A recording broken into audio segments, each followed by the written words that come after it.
ভর্তা মুরগি নাকি মাছ, কার কোনটা বেশি পছন্দ? আমার এখানে সবথেকে বেশি পছন্দ হলো ভর্তাটা আর হলো মাছ ভুনাটা।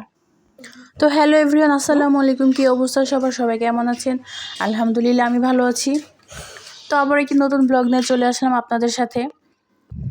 তো এই যে এটা ছিল আজকে সকালের ভিডিও। আমি আর আমার ছেলে মিলে চলে গিয়েছিলাম আমার মায়ের বাসায় ভুনা খিচুড়ি খাওয়ার জন্য। আব্বু ফোন দিয়ে বলেছিল যে ভুনা খিচুড়ি রান্না করেছে, বাসায় চলে যেতে। তো যেহেতু আমরা একই বাসায় থাকি এই জন্য আমিও চলে গেলাম ছেলেকে নিয়ে।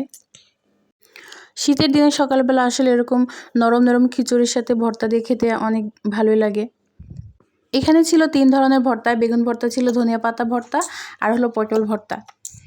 আগে আসলে মাঝে মধ্যে অনেক মজার মজার ভর্তার আয়োজন করা হতো আমাদের বাসায়, কিন্তু এখন এতটা হয় না, কারণ আমার আম্মুর আসলে হাতে ব্যথা, ডাক্তার নিষেধ করে দিয়েছেন এসব কাজ করার জন্য। আর আমরা আসলে মায়ের মতো করে ওরকম মজার করে ভর্তা বানাতে পারিও না। তো নাস্তাটা শেষ করে আমিও চলে আসলাম আমার বাসায়। এসে যেহেতু দুপুরে রান্নাবান্না করতে হবে, আর এখানে দেখছেন কাঁচকলা, এই কাঁচকলাটা আর আমি আলু ভর্তা করব আর কি। কারণ গতকালকে রাতে আমার জামাই বলেছিল কাঁচকলা ভর্তা করার জন্য, আর আমি সাথে আলু ভর্তা করব, এই জন্য আজকের ব্লগটা আসলে ভর্তাময় হয়ে যাচ্ছে।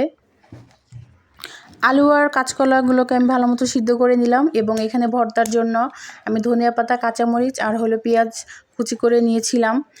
শুকনো মরিচ দিব না, আসলে গ্যাস্ট্রিকের সমস্যা হয়, এই জন্য বেশি করে ধনিয়া পাতা দিয়েছি, কারণ আমার জামাই বলেছে অনেক বেশি ধনিয়া পাতা দিতে। এবং আমার কাছে এই যে ধনিয়া পাতা, পেঁয়াজ আর কাঁচামরিচ এবং সরিষার তেলের একটা ভর্তা, এই ভর্তাটা আমার কাছে অনেক বেশি ভালো লাগে। এখন শীত দেখে আসলে একটু মাঝে মধ্যে ভর্তাটা খাই, কারণ শীতের সময় এতটা সমস্যা হয় না।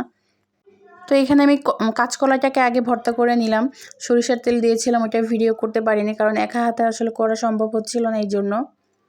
এই কাঁচকলাটা আরেকটাভাবে ভর্তা করা যায়, সেটা হলো পাটায় বেটে, কাঁচকলার যে চোকলাটা থাকে ওইটা সহকারে ওই ভর্তাটাও খুব ভালো লাগে আমার কাছে, কিন্তু আজকে আসলে এটা আমি করিনি।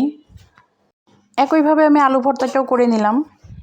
আর আমার জামাই শুধু বলে আরও সরিষার তেল দাও, আরও দাও, তার সরিষার তেল আর হয় না।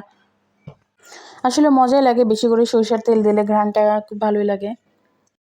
তারপর আলু ভর্তাটা হয়ে যাবার পরে হলো আমি ওই যে প্রথমে যে বলেছিলাম যে ধনিয়া পাতার যে ভর্তাটা, ওইটার মধ্যে আমি একটু আলাদা করে সরিষার তেল মিলিয়ে নিলাম। এটা শুধু আমি খাবো, আমার কাছে অনেক বেশি ভালো লাগে। আপনারা ট্রাই করে দেখতে পারেন, আসলে গরম ভাতের সাথে এই ভর্তাটা অন্যরকম লাগে খেতে। শুধু কি ভর্তা দিয়ে হবে? একবেলা হয়তো বা হবে, কিন্তু আমার ছেলে তো আর ভর্তা খেতে পারবে না, তাই ওর জন্য আসলে মাছ ভুনা করেছিলাম, পাঙ্গাস মাছ। এই তো আমার ভর্তা, 3টা ভর্তা। আর রাতের জন্য মুরগি রান্না করেছিলাম। তো এই ছিল আজকে আমার আয়োজন। কেমন হয়েছে আমার আজকের ভিডিওটি অবশ্যই একটি কমেন্ট করে জানাবেন, আর সবাই দোয়া করবেন এবং আপনারাও ভালো থাকবেন। আল্লাহ হাফেজ।